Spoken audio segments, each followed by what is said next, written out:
I hear they were having trouble designing the character until they found that the actor to do his voice, Christian Rubb. Not many people know he looks just like that.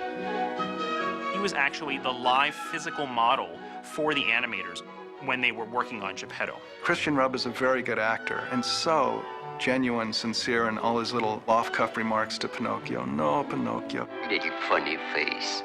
Close your eyes and go to sleep. He's so underplayed, you know, there's such a sweet underplay to it. But what I love about Geppetto is the way he's also kind of brutal. He kind of kicks the cat around, you know, takes the puppet and kicks the cat. And, uh-oh, you know. Again, I'm sure Tom was trying his best. He's a great actor, but you can tell he was brought on just for his name alone and nothing else. I guess the voice actors are pretty decent. Benjamin Evan Ainsworth is actually pretty good as Pinocchio. I feel like he does actually capture the spirit of the original very well. Same with Joseph Gordon-Levitt as Jiminy. These two are some of the very few good choices this movie made. But honestly, there are very few positives outside of these two. Like, I think Pleasure Island is pretty cool looking. I mean, not the CGI. The CGI itself is ass, but the concepts are pretty cool. Like when the Ferris wheel picks up the boat and stuff, that was pretty imaginative. I like how when Pinocchio got his donkey parts, they were wooden too. I thought that was a nice touch in detail. I just wish he, kept them till the end. This next one might also be a hot take, but I actually don't really mind Monstro being a kaiju all that much. At least in concept, since he is supposed to be this larger-than-life monstrosity. But sadly, they don't do anything with it. He still functions just like a whale, so what was even the point of that change? Honestly! One paragraph. That's all there is when it comes to phrasing this movie. One single paragraph. Compared to over 9 pages of hating it.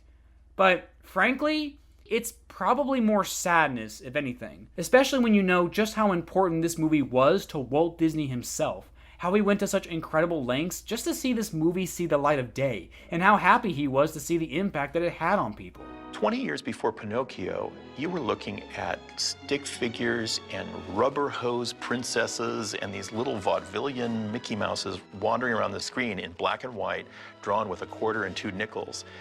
It was a really primitive art form, and these guys moved the art form ahead to Pinocchio. I mean, that's a big journey, and that's why we stand on their shoulders, because they were the guys that brought the art form together.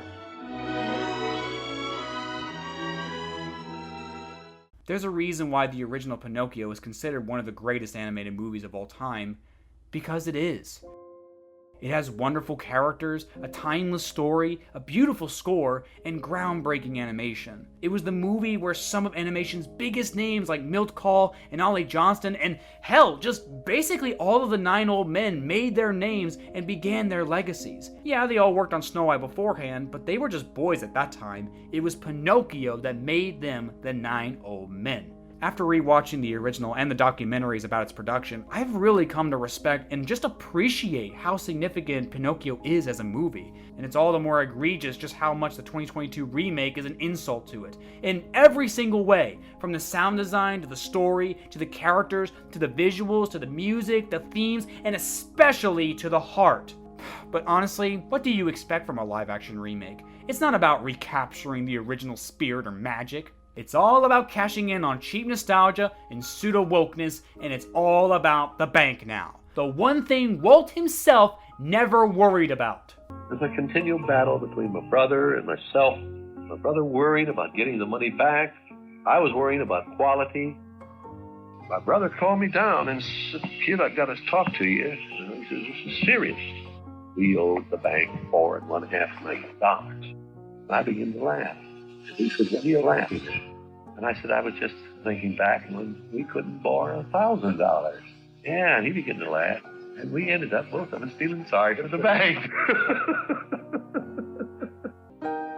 We mortgaged our homes, sold our cars, and went without things. I think I've been the most broke guy in Hollywood. Time had to play its part. Pinocchio has become a perennial. Pinocchio has been reissued and gone out, and it's an entirely different kind of story. I think by this time, my young group of executives and everything else are convinced that Walt is right, that quality will out. And I think they're going to stay with that policy because it's proven that it's a good business policy. I think they're convinced, and I think that'll hang on after, as you say, after Disney. I'm sorry to tell you, Mr. Disney, but that's just not true at all. Not anymore. Disney may still be able to release an Encanto every once in a while, but those are sadly becoming more the exception and not the norm. Disney doesn't have to try anymore because, well, why should they? They're literally too big to fail. If one movie bombs, they can just move on from it and forget it ever happened. I still think Mulan 2020 is still overall a worse movie, but when it comes to being a remake that honors the spirit of the original, I think this one just might be the worst live-action remake of them all so far. It just spits in the face of everything the original had to go through and ended up becoming. There is, however, one benefit to these live-action remakes, and it's people like me coming to see the originals for what they really are. And people who never saw the original are now going to be curious and check it out for themselves. And while they're discovering the timeless magic that is the classic, the hollow shells of remakes will just be forgotten about. And Disney's perfectly okay with that, sadly. Disney may make their money, but they'll never make a classic like Pinocchio again. Just everybody on that crew who worked on the film gave it all they've got. There isn't a movie like it. There probably never will be a movie like it. It's just a masterpiece. This calls for a celebration!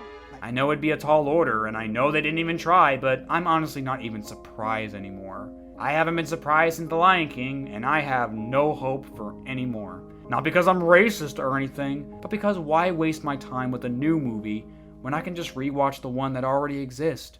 The one that's already perfect. In the words of Dickie Jones, the original voice actor for Pinocchio himself, my kids, then my grandkids, now my great-grandkids, they're still playing it. That's four decades. Pinocchio's gonna go on forever. They like him. He's a success.